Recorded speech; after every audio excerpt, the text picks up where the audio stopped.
Kelihatan? Udah.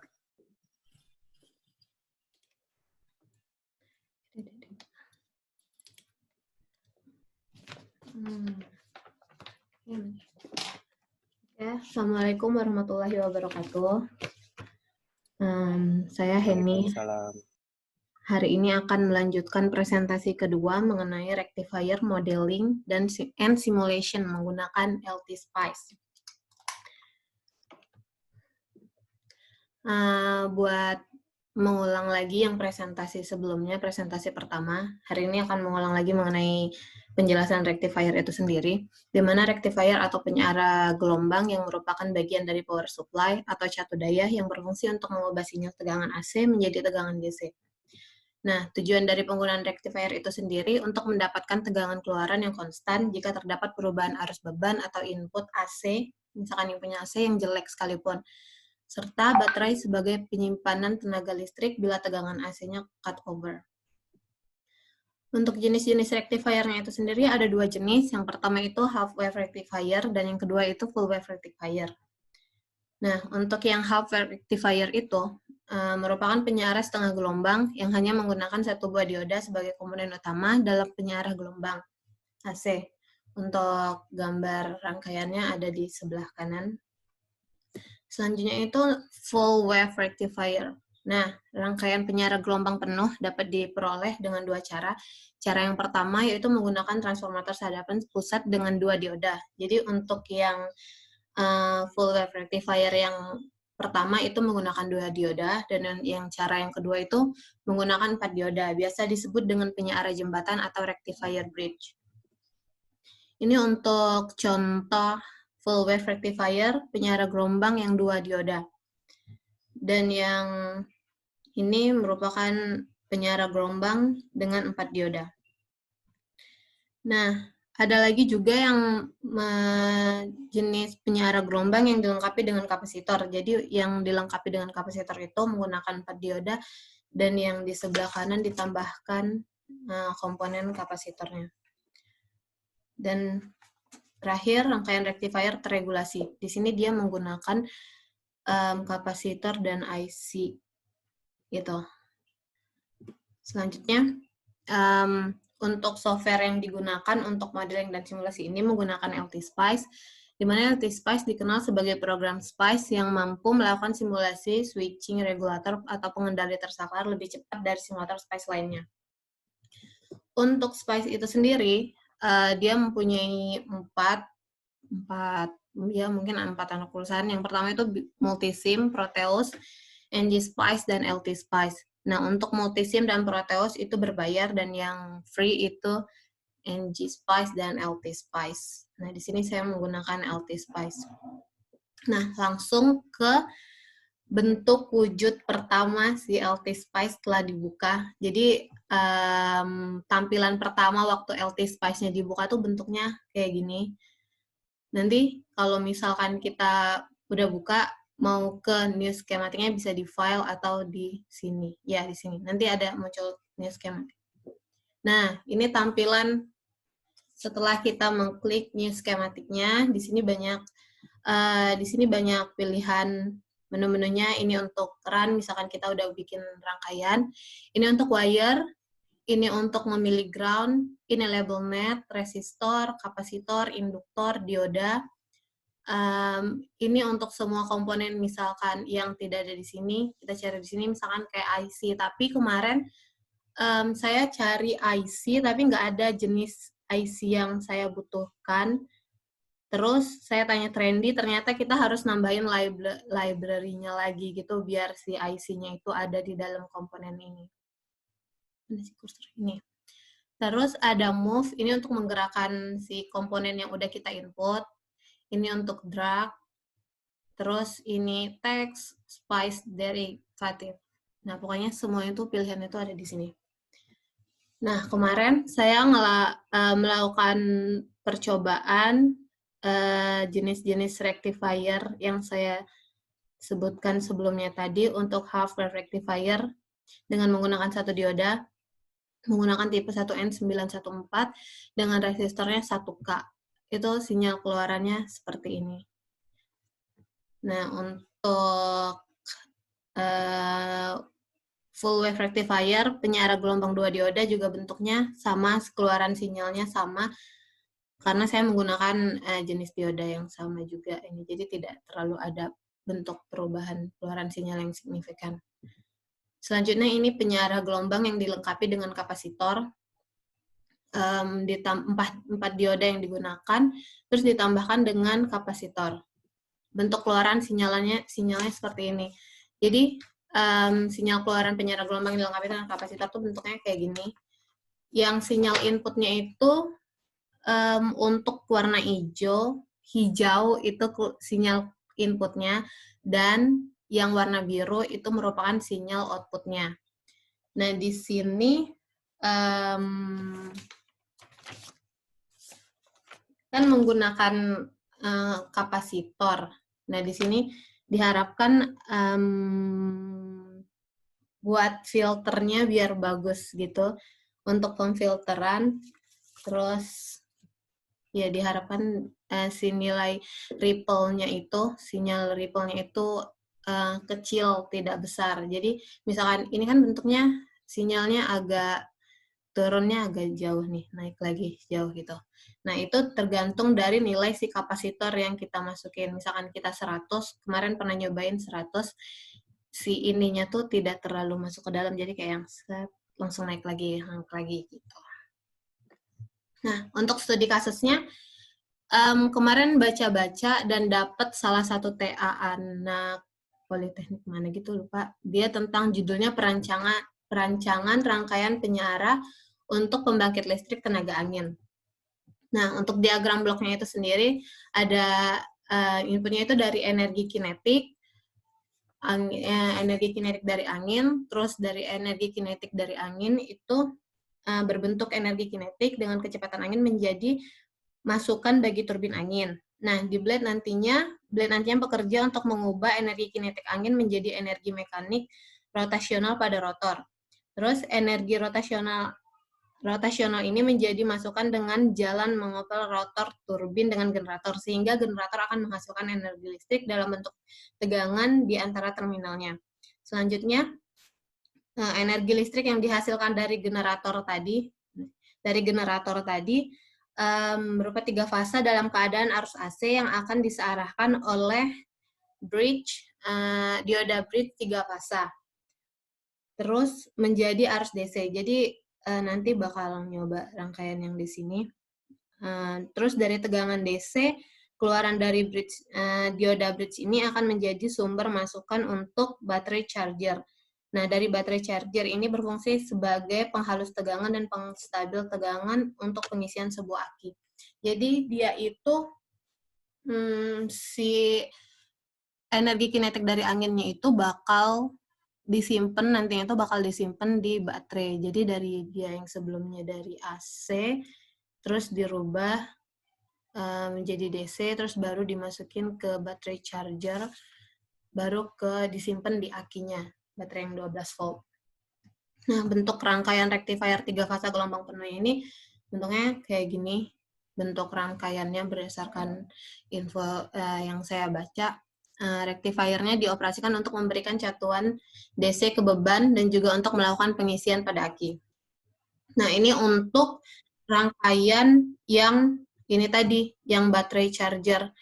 Rangkaiannya kayak gini. Nah, tapi ini kan lihat dari gambarnya tuh kurang jelas jenis-jenis si rangkaiannya dioda apa, nih rectifier apa, pakai IC yang mana. Tapi di jurnalnya itu disebutin dia pakai yang tipe apa, bla bla bla blanya. Jadi kemungkinan ini bisa dicoba karena spek si komponennya ketahuan. Dah, terima kasih.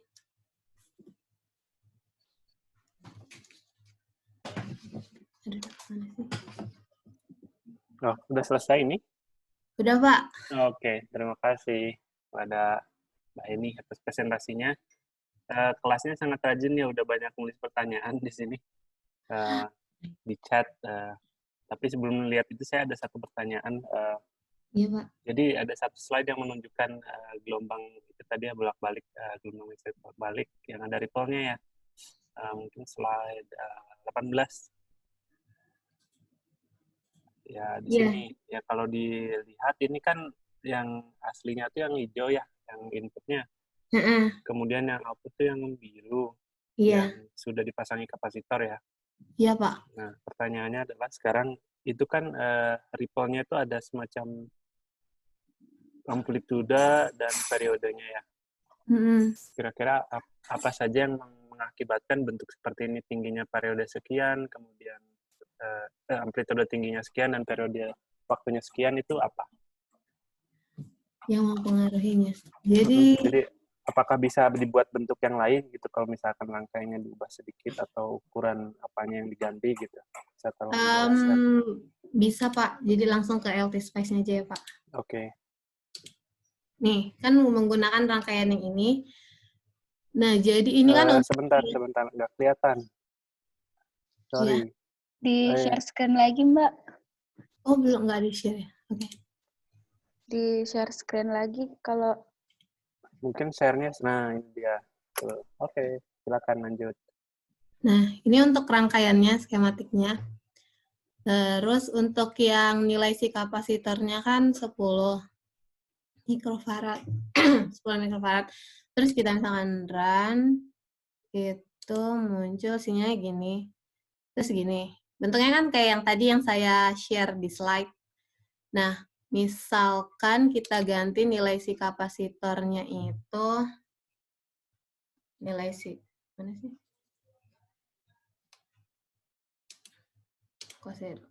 Nilai kapasitornya kita ganti jadi 100. Dia bentuknya bakal lebih beda. Nah, lebih lurus gitu. Kalau nilai si kapasitornya diganti. Itu, Pak. Oke, Jadi, baik. jadi mempengaruhi bentuk sinyal keluarannya itu nilai si kapasitor berapa yang kita gunain. Oke. Jadi di sini yang diubah amplitudonya aja dengan Iya, Pak. pembesaran kapasitor.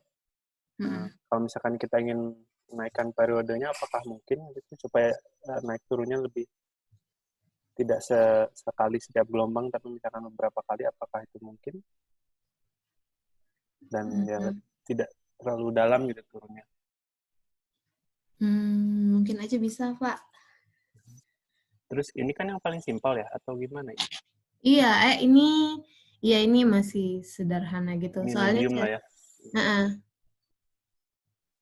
Tapi dilihat dari hasilnya kok tidak jelek-jelek amat ya. Jadi kita pasang kapasitor yang besar aja gitu, terus iya, udah selamat. udah sinyalnya udah bagus pakai kapasitor yang lebih besar. Juga cari di YouTube juga emang disaranin kalau emang kita mau keluarannya lebih bagus, emang bagusin di nilai kapasitornya. Jadi di YouTube dikasih tutorial gitu kan, kalau misalkan kapasitornya berapa gitu. Nah, yang paling bagus emang kalau semakin besar nilai si kapasitornya, sinyal keluaran yang dihasilkan juga semakin bagus. Coba kalau sekarang live demo diganti kapasitor yang lebih besar, ya 5 kali lebih besar, 500 misalnya. Seperti apa jadinya? Cukup cepat ya, run-nya juga nggak berat.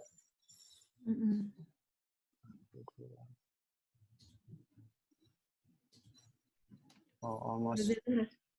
Iya, jadinya makin bagus. Cuman yang saya lihat itu transiennya jadi lambat ya. Jika lihat di waktu antara 0 milisecond ke 3 gitu ya, terlihat ini melambat ya responnya ya. Jadi semacam mengisi dulu gitu. Kelihatan nggak di sini saya pakai sebentar. Sini loh. Ya, jadi lagging di sini. Oh. Ya, Iya. artinya karena kapasitornya besar, artinya harus ngisi dulu ya. Jadi istilahnya kalau nyalain lampu tuh redup dulu mungkin ya, baru akhirnya terang. Iya, jadi sistem kerjanya itu dia di-fullin dulu, baru di-discharge, gitu. Oke. Sip. Mantap. Oke, menarik ya. Jadi mungkin ini bisa jadi semacam studi parametrik juga ya. Jadi boleh di-tuning, angka-angkanya dicoba gitu ya. Akhirnya mendapatkan nilai yang terbaik untuk aplikasi yang ingin Anda tuju ya, nanti mau apa gitu misalkan, Iya, Pak. disesuaikan ukurannya. Oke, sekarang kita lihat chatnya ya, udah ramai di situ. Saya bacain Boleh. aja dulu ya dari yang paling atas ya, atau ada yang mau nanya live langsung sekarang? Selamat pagi, boleh ikut diskusi nggak? Boleh. Saya Bagas mau ikut menambahkan. Jadi kan pada prinsipnya ini adalah kapasitor tadi berfungsi sebagai low pass filter. Jadi sebenarnya memang ada nilai optimal kapasitansi untuk frekuensi cut-off-nya sekian. Tapi ya tadi ketika terlalu besar trade-off-nya tadi adalah ada transiennya agak lama. Sebenarnya kalau mau nembak-nembak juga bisa yang optimal tuh berapa. Tapi kalau mau coba di browser, di internet pun banyak simulator untuk nilai frekuensi sekian gitu. Kita butuh nilai dimulai dari bentuk rangkaian kapasitor yang paling rangkaian filter yang paling sederhana, dalam hal ini kapasitor aja gitu. Nanti ada yang kapasitor dikombinasikan dengan induktor dan resistor seperti itu. Kita bisa dapatkan nilai kapasitansi, nilai-nilai komponen yang optimal sehingga ya, transiennya singkat, tapi juga nilai outputnya itu filternya tuh udah semakin baik seperti itu mungkin. Bakal dipelajarin, guys. Terima kasih. Ya cari aja di internet tuh misalnya low pass filter kalkulator atau simulator, itu tuh banyak kalkulator online seperti itu untuk dapat nilai-nilai optimal. Oke. Mantap. Baik, terima kasih. Masukannya boleh ditulis di chat mungkin tadi keywordnya untuk search bisa membantu. Oke, baik. Low pass filter calculator atau simulator. Oke, mari kita kunjungi chat. Kita lihat dari yang paling atas dulu ya. Dari Mbak Fani nih. Pertanyaan, boleh dijelaskan isi cutover itu apa? Itu tadi yang slide mana sih? Mungkin yang nanyanya boleh menjelaskan, silakan. Tadi tuh kalau nggak salah yang di awal-awal itu loh Mbak, tadi lupa ya, lupa ingat. Ada. Boleh di share screen lagi yang PPT-nya. Oh ya, juga ini cukup mengingatkan ya untuk next time gitu buat final presentation atau buat apapun itu, jangan lupa kasih nomor slide karena penting ya ketika presentasi jadi orang mudah mengingat. Ya, yang ini tujuan dari penggunaan rectifier itu kan ini. Yang AC cutover itu maksudnya gimana? Maaf kurang paham. Baik, terima kasih. Kalau dari artinya sih pemotongan yang berlebihan ya. Jadi kayak mungkin tegangan dari si AC-nya tuh tegangan sumber AC-nya tidak sesuai gitu. Ya nggak sih? Coba Mas Bagas bisa bantu jelasin nggak? Lupa cutover itu gimana maksudnya. Kalau nggak salah jadi kayak tegangannya tuh nggak sesuai gitu, Van. Kayak berlebihan over.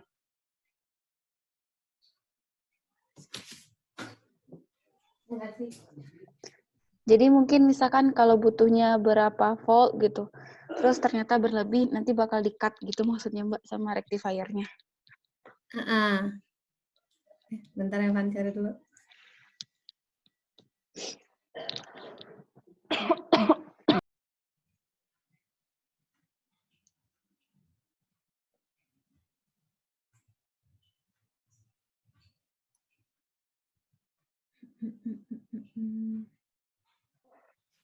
Ini bukan artinya kalau tegangan AC-nya mati ya, atau bagaimana? Cut off gitu, cut over, tapi cut off. Lebih ke cut off gitu Pak, bukan over yang berlebihan. Jadi kalau tahu-tahu nggak ada tegangan dari input AC, jadi si baterai bisa melayani gitu ya. Terus silakan mungkin ada yang bisa menjelaskan lebih baik. Itu yang saya tangkap sih. Iya, kayaknya gitu, Pak.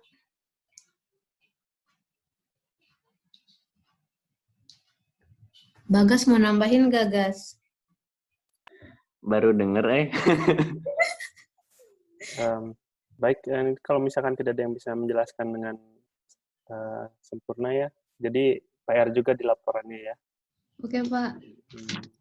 Itu maksudnya apa? Kalau yang saya tangkap sih tadi begitu, jadi ya si baterai bakal melayani ketika tegangan AC-nya mati gitu ya. Tapi mungkin Oh, bisa jadi kayak misalkan dia butuh tegangan, tapi misalkan dari si AC-nya itu tidak bisa menghasilkan, makanya menggunakan baterai gitu. Ya, Pak. ya salah satu penjelasannya, tapi mungkin ada maksud lain. Silakan dilengkapi di laporannya. Ya, Pak. Oke, mari kita berlanjut ke pertanyaan selanjutnya ya. Jika tidak ada diskusi di bagian ini, pertanyaan selanjutnya adalah dari Mbak Dea. Pertanyaannya adalah, boleh ditunjukkan kapasitor dan IC pada rangkaian regulasi tadi, dan fungsinya untuk apa? Kalau mau menjelaskan, silakan yang tadi punya pertanyaan.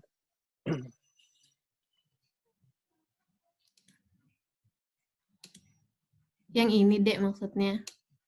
Rangkaian regulasinya. Yang itu. Ya, jadi ini itu yang kapasitornya tuh ini. Nah, si IC, jenis si IC-nya tuh ini. Yang LM7812. Nah, untuk fungsi si kapasitornya tadi ya buat biar ngurangin nilai si ripple-nya itu biar bagus. Dan ini juga yang fungsinya rangkaian rectifier terregulasi itu biar dapat sinyal keluaran tuh yang lebih bagus, yang lebih halus gitu. Jadi makanya ditambahin komponen. Kalau misalkan dia nggak ada kapasitor atau IC tambahan gitu, kayak emang bener-bener si diodanya aja, ya rangkaiannya biasa. Sedangkan kita misalkan, kita kan punya tujuan sendiri tuh kenapa pakai rangkaian rectifier terregulasi gitu. Misalkan kita mau keluarannya gimana atau apa gitu. Makanya menggunakan yang ini. Biar rangkaian rectifiernya sinyal keluarannya bagus. Ini untuk kapasitor, ini kapasitor, ini kapasitor, ini IC-nya. Dan ini transistor. Gitu. Next. Hilda ya, setelah dilakukan simulasi atau percobaan, apakah sesuai dengan teori atau ada perbedaan? Sesuai teori atau enggak, sesuai teori atau ada perbedaan, teorinya sih kayaknya emang lebih disarankan kan emang kalau sesuai sih kayaknya. Jadi tergantung rectifier jenis apa yang kita butuhin. Jadi sesuai simulasi sama percobaan sama teori. Ya tergantung apa yang kita inputkan. Gitu kan. Kalau boleh nanya lagi, kalau misalkan ya ngebayang lah idealnya gitu kalau tahu bisa membuat rangkaiannya secara real di dunia nyata gitu. Mungkin pertanyaannya bisa dilanjutkan ya. Apakah ada perbedaan dengan teori, dengan simulasi dan kenyataan gitu?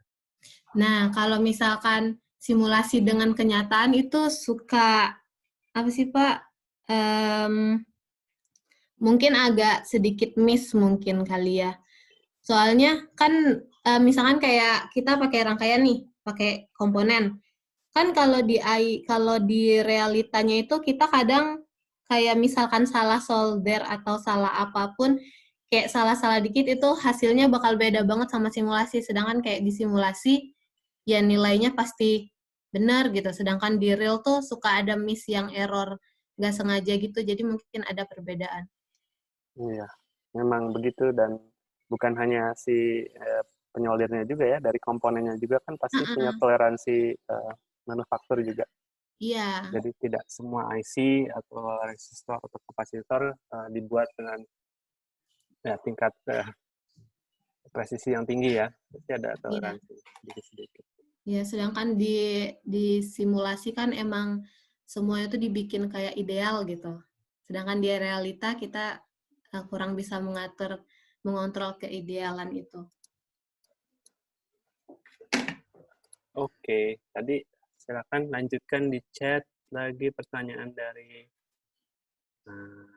tadi yang punya pertanyaan puas ya dari Ya, Mbak kalian Hilda ya. semua puas Ya, kelas ya 1. Pak, ya Kak. Oke, lanjut Lanjut ke ke Mbak Fani. Fani ya. Fani ya Pak. Boleh dijelaskan lebih detail bagaimana sinyal output biru ketika rectifier dengan kapasitor. Jadi, yang ini aja lah.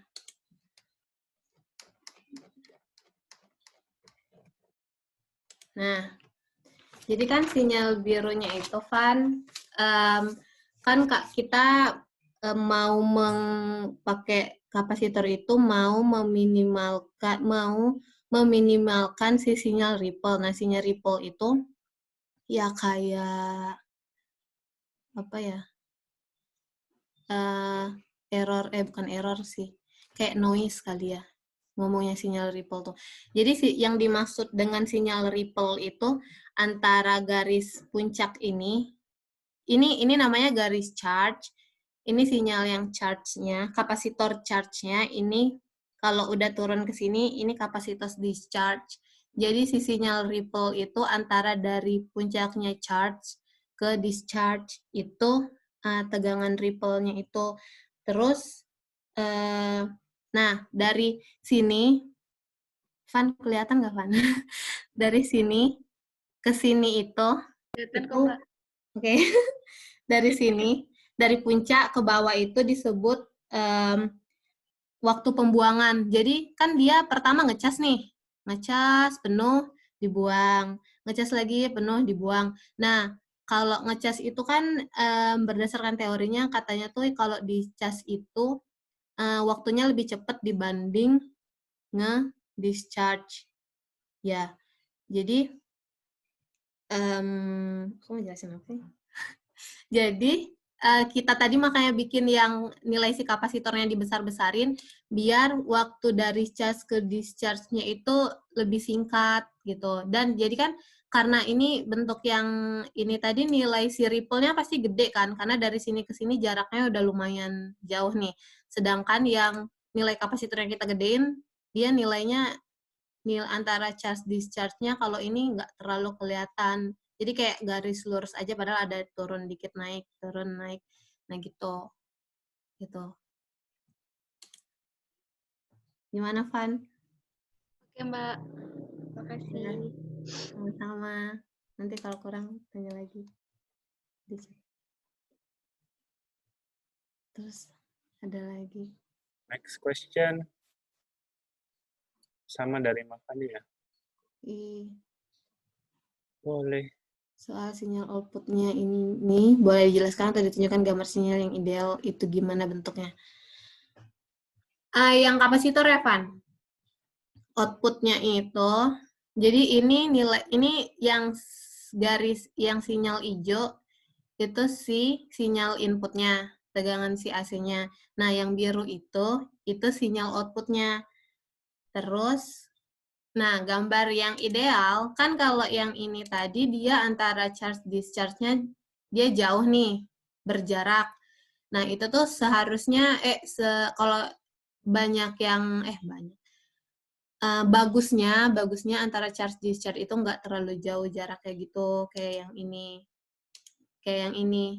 Nah, ini sebenarnya yang kita harapin. Jadi Maaf, Mbak, di share screen lagi. Oh, hilang. Ya, dia kan cuman nge-screen yang PPT aja. Ini Nah, kelihatan nggak? muncul. Nah, sekarang ada. Kelihatan? Kelihatan, berarti yang ideal itu harus, yang bukan ideal sih, sebaiknya yang kayak gini ya berarti ya, Mbak?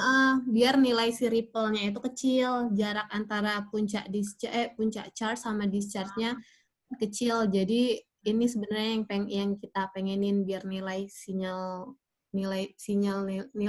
keluarannya bagus. Terus kira-kira ada perumusan gitu nggak sih, Mbak? Kan kalau nebak-nebak kan kayak apa ya, juga kurang efisien karena kan dirumus gitu.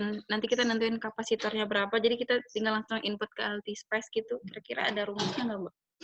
Ada yang tadi dibilang sama Bagas, makanya nanti mau dibaca lagi yang tentang tadi. menentukan sebaiknya kita menggunakan kapasitor yang berapa Berarti ada rumusnya berarti ya, Mbak ya? Bisa ditentuin itu. Kita gunain misalkan kayak diodanya jenis apa nih yang sebenarnya yang bagusnya kita gunain, kayak resistornya kita gunain yang berapa K atau berapa nilainya. Nanti Iya itu. biar lebih ideal apa. Sebenarnya kan kita tahu nih kita maunya bentuk sinyalnya apa. Ya logikanya jadi kita harusnya tahu juga apa yang sebenarnya kita butuhin gitu. Oke. Oke, makasih Mbak. Iya, sama-sama.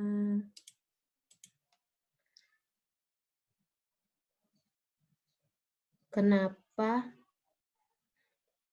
Yang mana sih? Maaf, Kak, mau tanya lagi ke bagaimana cara menentukan tipe dioda yang digunakan untuk simulasi.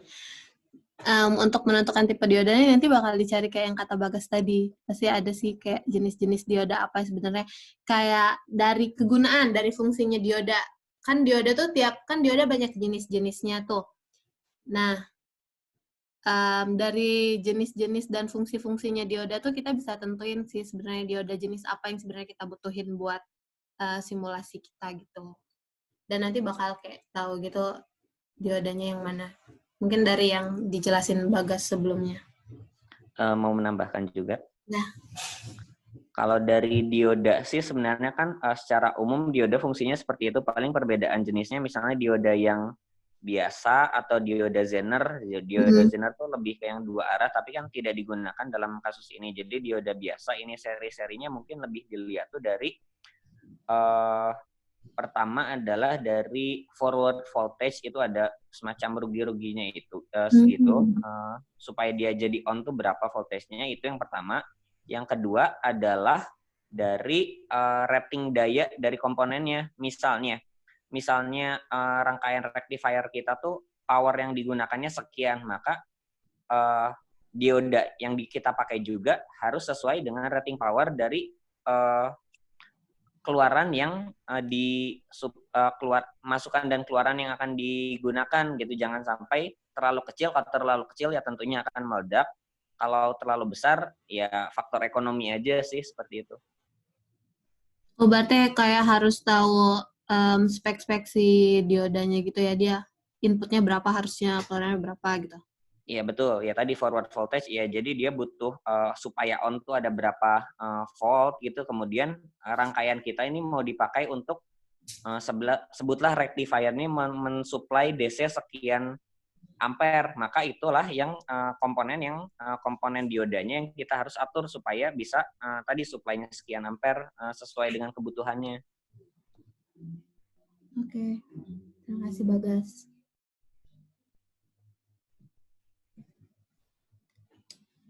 Selanjutnya trendy, mengapa outputnya lebih tinggi daripada inputnya? Output yang mana, Tren? Yang ini, sinyal yang ini trendy. Ya, amplitude output yang warna biru kenapa sedikit lebih tinggi daripada yang hijau? Penambahan tegangan tuh asalnya dari mana? Iya ya, ininya ya. Yang sebelumnya gimana sih? Sama juga.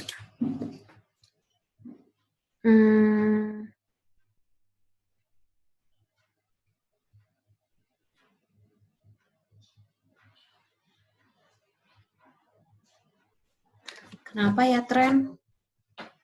Aku juga baru lihat kenapa outputnya lebih tinggi dari inputnya. Baru nggak? Apakah karena sempat ada akumulasi di kapasitor sehingga ya akumulasi itu naikin tegangan?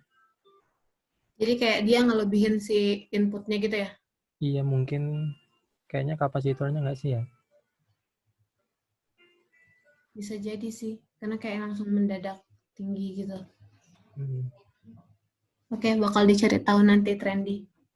Ini pertanyaan yang baik kan nanti dilengkapi di laporannya ya. Iya, Pak. Soalnya